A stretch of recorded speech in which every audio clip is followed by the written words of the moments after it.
God is doing an amazing work in the next generation in Owensboro right now. He's working in incredible ways. We saw over 17 middle school students baptized. We've seen a ton more huge decisions for Christ from high school, and we have 4 or 5 camps still coming up this next weekend. It is an awesome time in the Next Gen ministry, and we thank you for those of you that serve and care and continue praying and supporting everything that happens. Well, this morning, I want to tell you that when I was in the Next Gen ministry, I was more broke than anyone could ever imagine as a college student.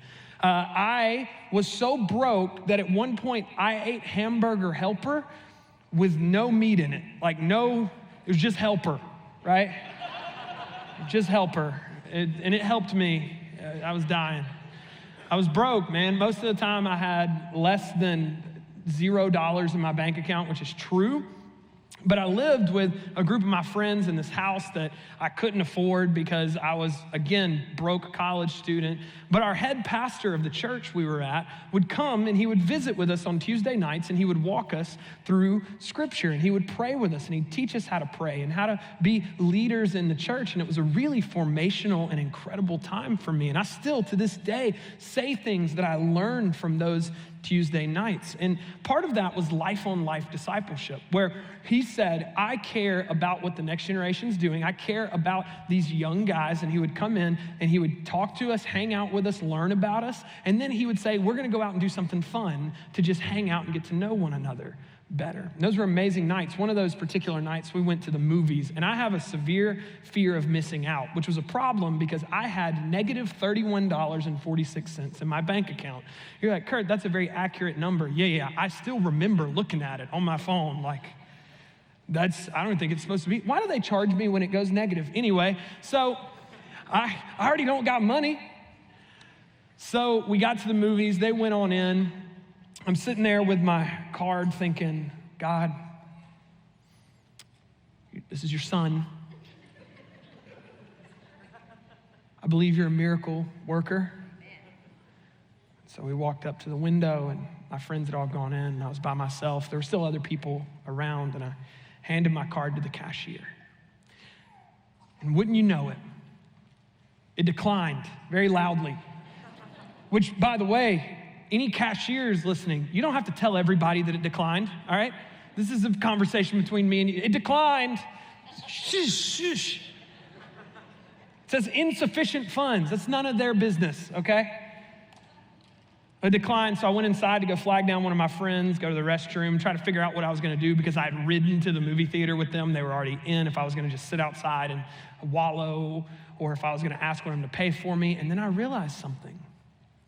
They were only taking tickets where you buy them, but once you go inside, there was no ticket taker. No one was checking. You could go wherever you pleased. And I had an idea. Fresh out of Bible study, I was gonna become a hardened criminal. And I said, all right. So I went, I looked both ways, took off down the hall, got to the movie, sat down in the theater, 2 seats away from my head pastor, and all of a sudden, guilt washed over me. It was like I didn't hear a word in the movie. I had no clue what was going on. I was so miserable. I was like, God is gonna strike me with lightning right now. I have lied my way into a movie after learning about Jesus. Oh no. And then we walked out front after the movie. Again, I didn't hear a word of it. We walked out front and I'm sitting there and I'm wallowing in self-pity. And one of my friends points out, he's like, hey, we all could have gone in for free. And everybody laughs, ha, ha, ha, ha. Not me though, I'm not laughing. And neither was my head pastor because he turned to us and he goes, leadership is not something you do. It's who you are, especially when you're alone and no one's watching. It broke me. Next morning, walked into his office. I worked at the church, by the way, as an intern. I feel like it's not important. So I went in and I knocked on his door and I was like, hey, Pastor Jet, I need to tell you what happened last night. And he nodded for a second and he said, thank you for telling me and told me how to make it right. And then he started laughing. And I was like, what are you laughing about? This isn't funny. I'm repenting. He was like, I was just quoting the movie. Just quoting the movie. He's like, I didn't think anything of it. I thought that somehow the Holy Spirit had communicated to him that there was a wolf in sheep's clothing among our bunch. No, I went back to the theater. It's anticlimactic. I tried to pay $20 to the manager, and he was like, I don't care, man. And so it was fine. But that statement, leadership isn't what you do, it's who you are, especially when you're alone, has stuck with me. And as we begin this new series, I believe that this statement sums up the reality of the character we're going to be following over the next few weeks, Elijah. See, Elijah was called to be a leader by the Lord. And his journey of faith that we're going to follow was an extremely lonely one. He had to make the choice to continue following God and leading people back to the Lord, even when no one else around him was. And Elijah is only mentioned in a few chapters of the Old Testament. But his name is brought up many, many times, even into the New Testament. He's highly regarded as a prophet. He's pointed to as a man of great faith, a man of God. And so the question is, why was he so highly regarded? Well, part of the reason is that Elijah ministered in a very difficult time. You see, in this point in history, the northern kingdom of Israel had split from the rest of Israel. So you had the southern kingdom and the northern kingdom, and Elijah was in the northern one, and the northern kingdom was not doing so hot. They had had 19 consecutive evil kings. 19 consecutive evil kings. Not just ineffective kings, not just bad kings, but evil kings. And the current king that Elijah was dealing with was a man named Ahab, and he was married to a wicked woman by the name of Jezebel, maybe the most wicked woman of all time, some would even say. And it actually says in 1 Kings 16:30 through 33 that despite the 19 evil kings, Ahab was more evil than all of them. It said that he did more evil in the eyes of God than all the people before him, than all the kings before him. This dude was evil. And he and his wife Jezebel were so evil because they turned the people's hearts away from the Lord of Abraham, Isaac, and Jacob to false gods. And these false gods specifically were the gods of Baal and Asherah. And the way that people would go and worship Baal and Asherah is they would go to the temple and they would sacrifice their own children. Or they would engage in sexual activity with prostitutes and call it worship. Or they would do things too heinous or gross for me to even describe to you from this platform.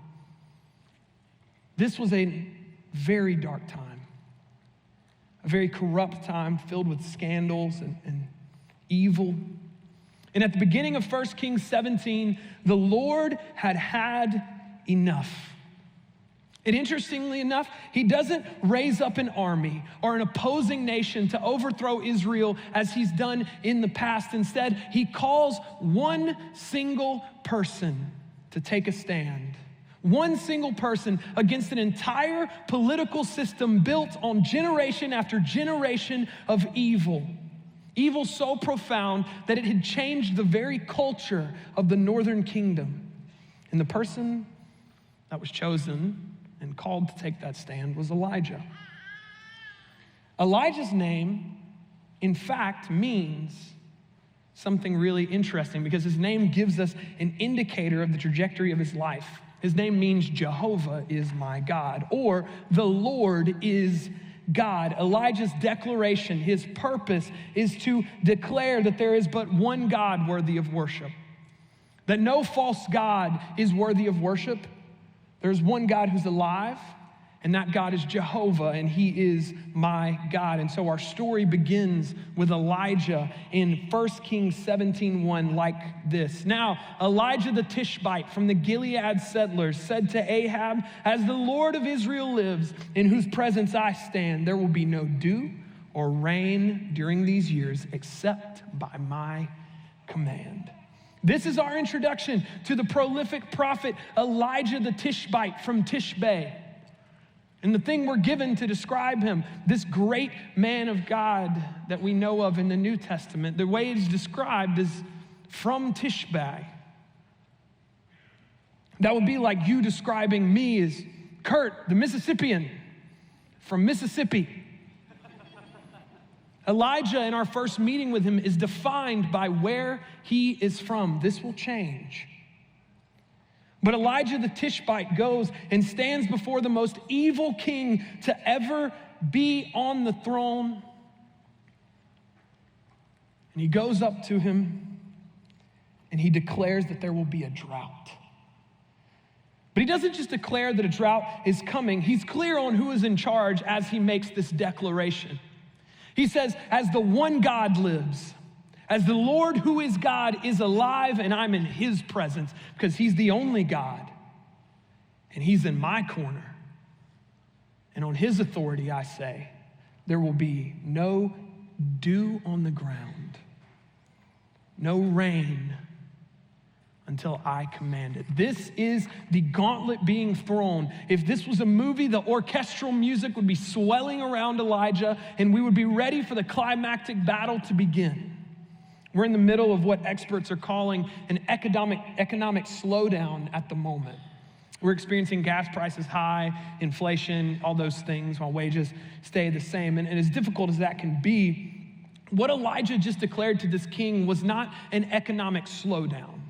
It was an economic catastrophe, a disaster upon disaster. Crops would fail, animals would die, people would die. And if we skip all the way to the New Testament, interestingly enough, we find out in James 5 that Elijah had actually prayed for this drought. He had prayed that the Lord would bring this drought. He believed that the drought needed to be brought on so that people would turn their hearts back to the Lord. There had to be something of this magnitude. This is a strategic and bold move to remind Ahab and the people who is worthy of worship. In this amazing moment where Elijah is standing on the largest available platform, he stands before the king himself and has all the opportunity in the world for everything he says to reverberate throughout the land. In most other movies, this would be the time when the battle happens, when Elijah made his stand, but that's not what happens. Peculiarly enough, verse 2 happens. Then the word of the Lord came to him, leave here, turn eastward and hide at the Wadi Cherith, where it enters the Jordan. You are to drink from the wadi, which means brook or water, like a trickling brook. I have commanded the ravens to provide for you there. Verse 1, drought is declared, the gauntlet is thrown, the line in the sand is drawn. Verse 2, Elijah is sent into hiding. This is interesting. It says the Lord commanded him to go into hiding, and he sends him to a place called the Wadi Cherith, or the Cherith ravine. Everybody say Cherith. Cherith. This was a valley that held a small brook of water that fed into the Jordan River. And the Lord explains to Elijah, he's gonna go hide, and then he'd send ravens to feed him, and he's gonna drink from the brook, and then period, end of sentence. There's no, you're gonna go do this, and then I'm gonna do this, and then you're doing this so that this happens. You're doing this because of this. It is simply go do this, period. Trust me. I've got this handled, but for now I need you to go and hide and wait. This is insanity. Elijah was there.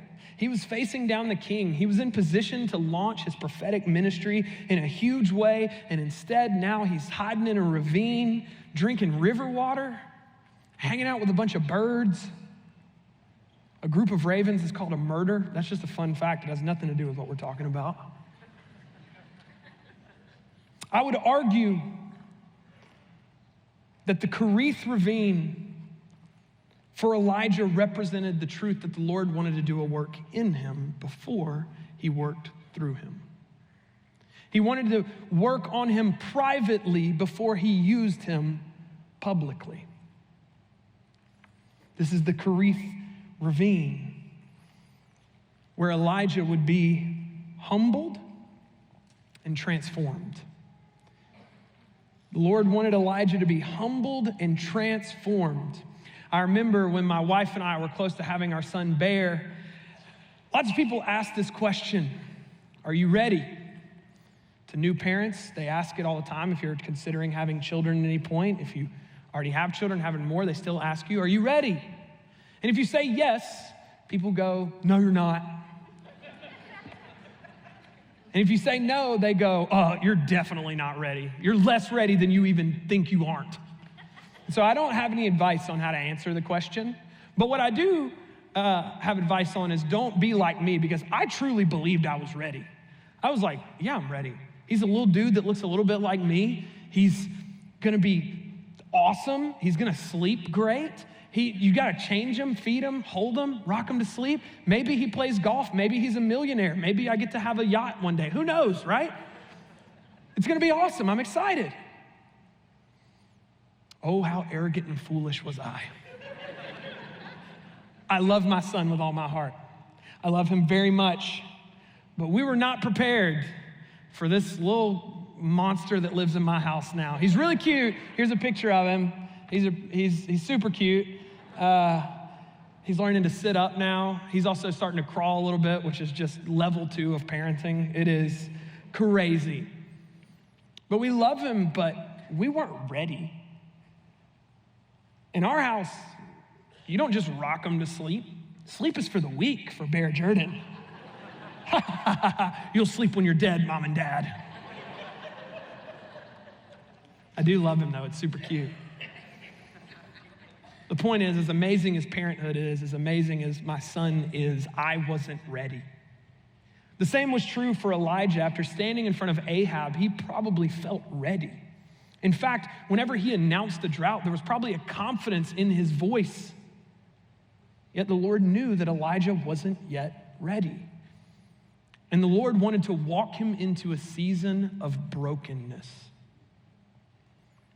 before he was ready, a preparatory season, a difficult season.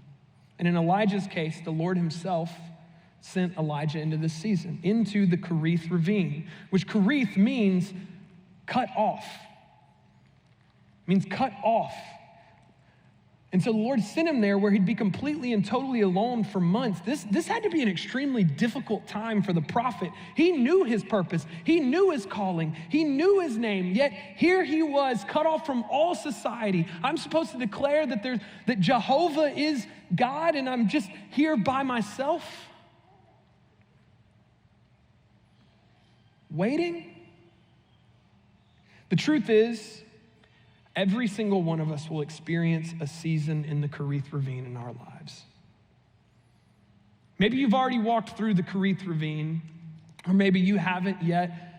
But the truth is that it happens multiple times even. There are difficult seasons where we are in the Cherith, where God's doing a work in us, and we're having a hard time. We're in difficult circumstances. In fact, Elijah's story is one of mountains and valleys, the same way that ours is. We'll see that over the next couple weeks. There will be moments in our lives where we experience the feeling of standing on a mountaintop, standing firm in our faith, taking a stand, feeling the tangible power of God in our lives. And there will also be moments where we are breaking or broken. Mountaintops and valleys. See, for Elijah, the Lord led him to the Cherith ravine. But for us, maybe we ended up in the Cherith ravine because of our sin.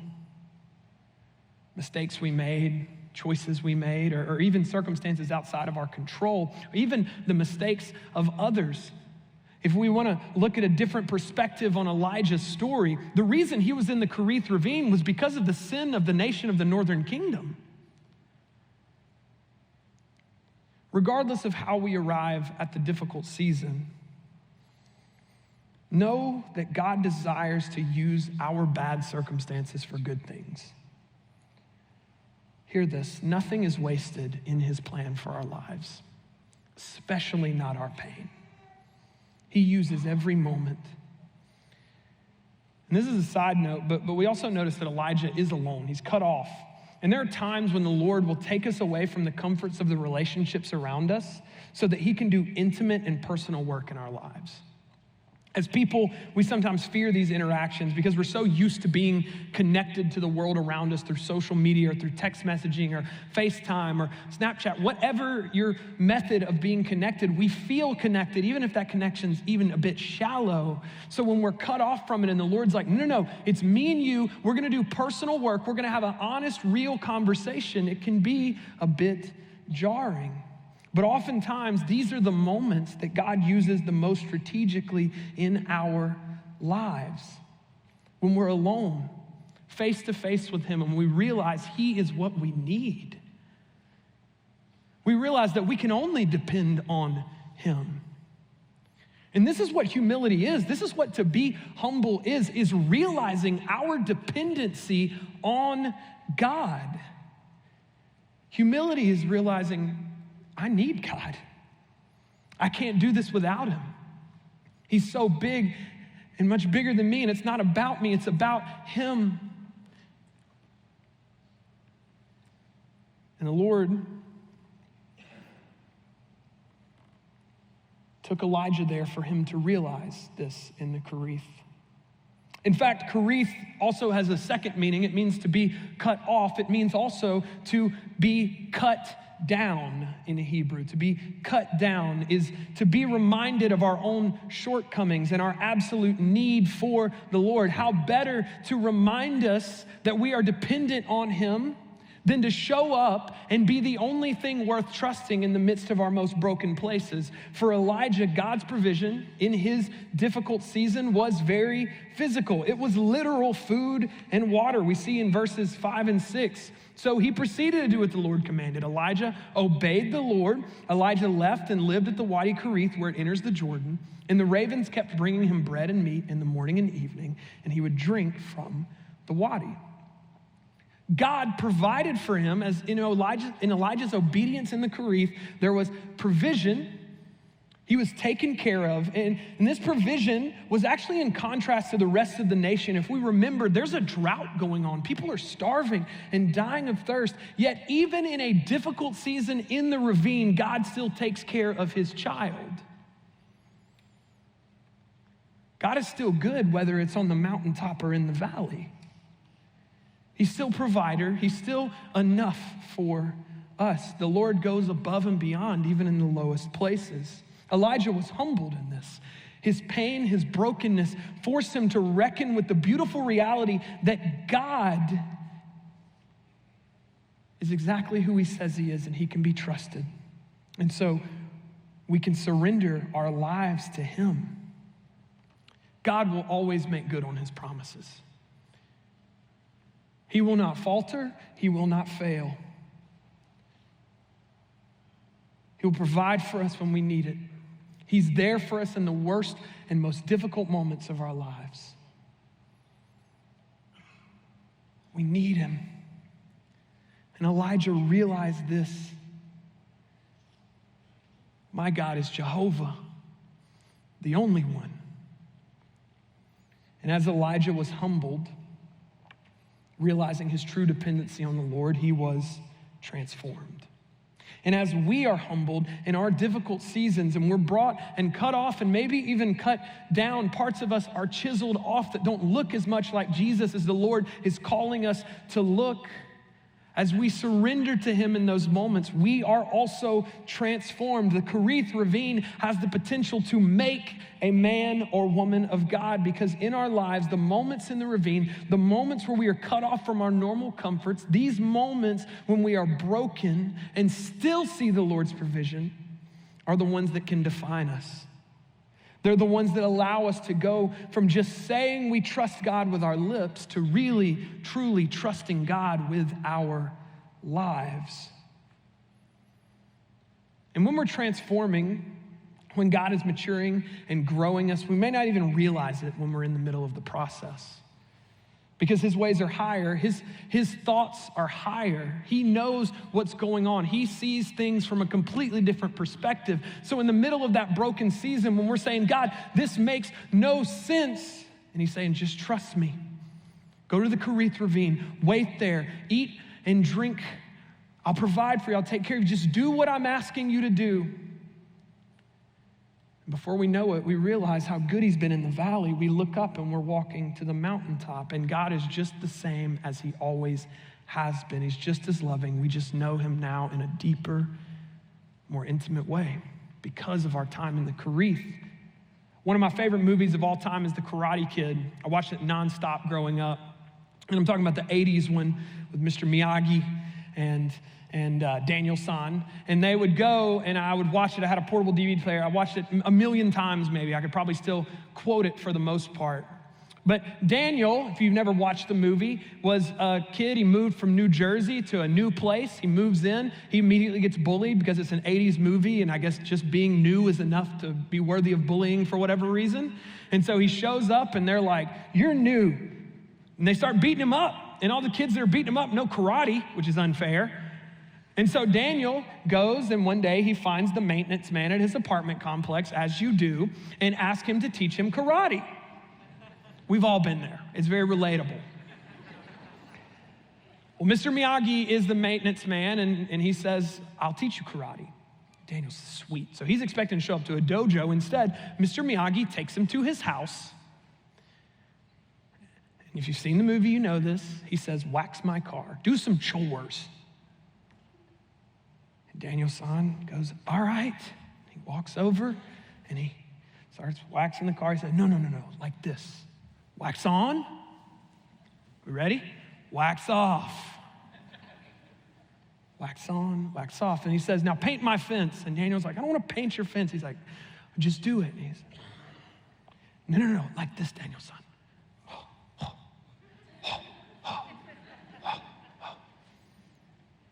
And then he says, "Go sweep the floor." He says, "Oh, I don't want to do that." And he's like, no, like this. Finally, Daniel gets fed up with it. He's like, "I'm not doing this anymore. I want to learn karate." Mr. Miyagi says, "All right, let's see if you've learned any karate." And Daniel's like, "What are you talking about?" And Mr. Miyagi begins to throw a punch, and he says, "Wax on," and Daniel blocks the punch. He says, "Wax off," he blocks the punch. He kicks him, he says, "Paint the fence." He's like, "Oh," he blocks it, blocks it, and he gets it, and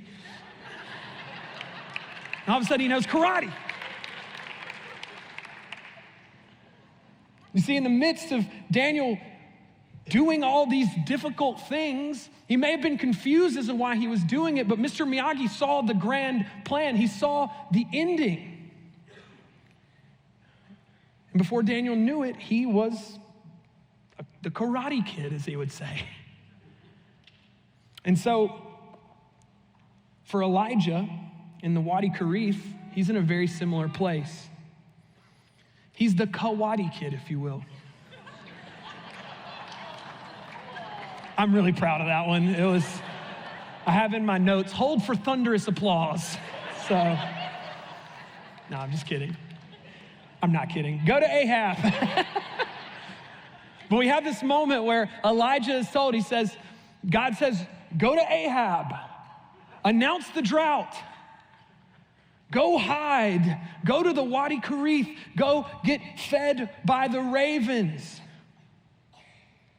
Do as I'm telling you." God is telling Elijah what to do. And even though Elijah doesn't see all the pieces, God is doing something amazing in him. And when the time came, the Lord moved him from the Cherith, humbled and transformed into his next season. We see this in verse 7, 1 Kings 17. After a while, the wadi dried up because there had been no rain in the land. Elijah had to be filled up in the Cherith ravine. The same is true for you and I. God will humble us and transform us. He uses the circumstance around us to fill us up in his presence. But then what? What happens when the brook dries up? For Elijah, this signaled that he was to move forward from the Cherith, to head to the next place the Lord had for him. And I remember when I was growing up, one of my pastors always said, the Lord guides by what he provides. And I believe this to be true, that what the Lord provides is a good indicator of where he's guiding you. If, for example, you're at your job and you feel very fulfilled by it, the pay is good, it takes care of you, and you're like, well, I know that God wants me here because he's providing. That's absolutely valid. The same may be true if you attend on Sunday morning church and you just come on Sundays and you go home and you just attend once a week and you care about the Lord, but maybe you don't serve or do anything extra on the side. And you might say, I feel full from that, and that's awesome. God is providing in that. But I would also argue that the inverse is true. The Lord also guides by what he doesn't provide. The brook dried up. Elijah's source of water was gone. His provision in the ravine was no longer there. And Elijah didn't say, God, are you punishing me? Is this some sort, did I do something wrong? You were providing for me and now you're not? No, he realized that God dried the brook up. He no longer provided that so that Elijah would have the courage to move on to the next season. The same may be true for you in your life. Maybe that job that you were so secure in for a while is starting to trickle off, to dry up metaphorically. And it's the Lord calling you to pursue a new career or a new passion. Or maybe if you attend church, you're like, I'm not feeling as fulfilled as I was. I don't feel like God's providing the same fulfillment. He hasn't changed. Maybe he's drying the brook up so that you'll go deeper and begin serving, begin discipling someone, begin reading your word more intentionally, begin praying, worship in a new way. Find a place where you fit in to connect even deeper. He's drying up the brook to push us into the next step. And for Elijah, he did the same thing, and take the next step Elijah does. In verse 8 of 1 Kings 17, it says, then the word of the Lord came to him, get up and go to Zarephath that belongs to Sidon and stay there. Look, I have commanded a woman who is a widow to provide for you there. Elijah moves on to the town of Zarephath in Sidon. And I would love to go and read all of 1 Kings 17 and break down every single part, because there's so much richness in the story. There's so much God does in Elijah's life that would be valuable to us. But I'm going to just hit some high points, and I'm going to encourage you that this week or sometime soon, go and read 1 Kings 17:1 and go through and see all the amazing things that we're going to be missing a little bit because we're jumping to the high points. Elijah gets to Zarephath. He goes and he meets the widow that the Lord commands him to meet, and she has a son. It's a widow and her son. And Elijah says, I'm hungry and I'm thirsty. And she's like, there's a drought going on, my friend. Like, what are you doing? Do you not know? Are you the only person who doesn't know there's a drought? Which is ironic. And he goes, well, actually, I'm hungry and thirsty, and I want you to go fill up the water jug and make some bread with the oil that you have. Trust me, just do it. God sent me here. And she's like, okay. So she goes and she uses all of her resources. And then the next day, Elijah shows back up. And she's like, I'm out. And he's like, no, you're not. And it says in the Bible that every single day from then on out, her oil jug and her water jug were miraculously refilled. God supernaturally provided for Elijah, and in doing so, allowed him to minister to 2 people out of the Cherith. However, one day, Elijah comes to eat, and tragedy has struck because the widow's son has died. And Elijah walks up, and she goes, Elijah, is this why you were here? To kill my son and take him away? To punish me?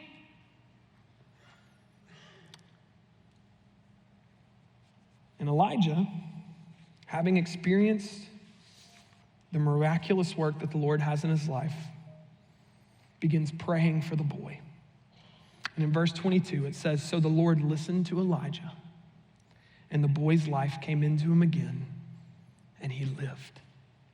Then Elijah took the boy, brought him down from the upstairs room into the house, and gave him to his mother. And Elijah said, look, your son is alive. Then the woman said to Elijah, now I know you are a man of God, and the Lord's word from your mouth is true.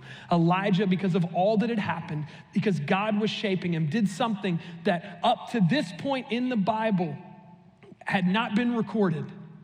No one had been raised from the dead yet in the Bible until Elijah believed. He takes a dead boy, carries him up the upper room, puts his body on top of him, begs heaven for his life.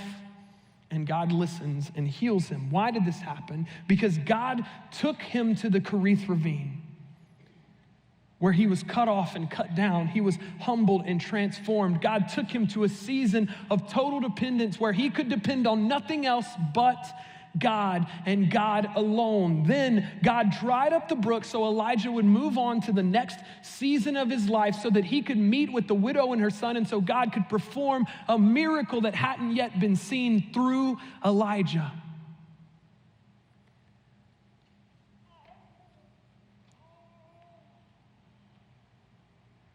And next week we'll see this faith continues to grow that comes from the Cherith as Elijah stares down 150 prophets of Baal. And something amazing and miraculous happens. But why could Elijah have such faith? Why did he have this faith that the boy would live? Because he'd been through the Cherith ravine. Some of you right now, you are in a season of the Cherith, and this season hurts, and it's hard. And I hear that. But God might just be saying to you, I'm humbling and transforming you because I want to use you in mighty ways. Just trust me. In verse 1, Elijah was defined by where he was from. Elijah the Tishbite, from Tishbe. He was known simply as that. Yet 23 verses later, he's now no longer known by where he's from, but by who he's from. And we look and see verse 24, the end of the story, the woman of God, after he'd raised her son, she says to Elijah, now I know that you are a what? A man of God. I know that you're a man of God now.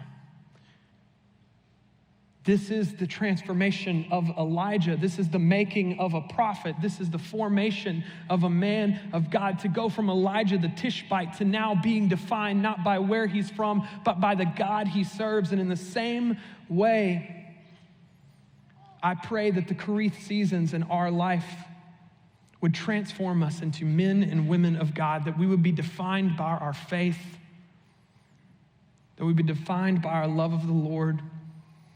Because in the Cherith seasons, we're made to look more and more like Christ. So if you're in that difficult season now, I encourage you to allow the Lord to work on you, do a work in you so he can work through you. If you haven't yet walked in the Cherith, or you just got out, or maybe in the future there could be a time, I encourage you to believe that the Lord is humbling and transforming, and he's always good. Would you pray with me? Father, we love you. We believe that you are good. God, in the Cherith ravine, whether you led us there or we found ourselves there for whatever reason, you are moving and powerful and working in us. God, do a private work in our life so that you can use us publicly. Lord, I pray that if there's people here today who we're in a difficult season, we don't understand why it's happening, God, I pray that you would continue to be faithful, that you would encourage and comfort. Lord, that you would move in mighty ways in our lives. Lord, as we respond to your word, God, I pray that we would hold nothing back from you. We need you, God. You're not something we add to our schedule. You're not an activity that we do. God, you're something we need. Lord, remind us of that. Humble us, transform us to be more like Jesus so that we can love people like Jesus. Show us the people in our lives that need that love, the people in our lives that are also in the Cherith right now. Lord, we love you. Pray that you would move during this time. Pray all this in your name, and everybody said,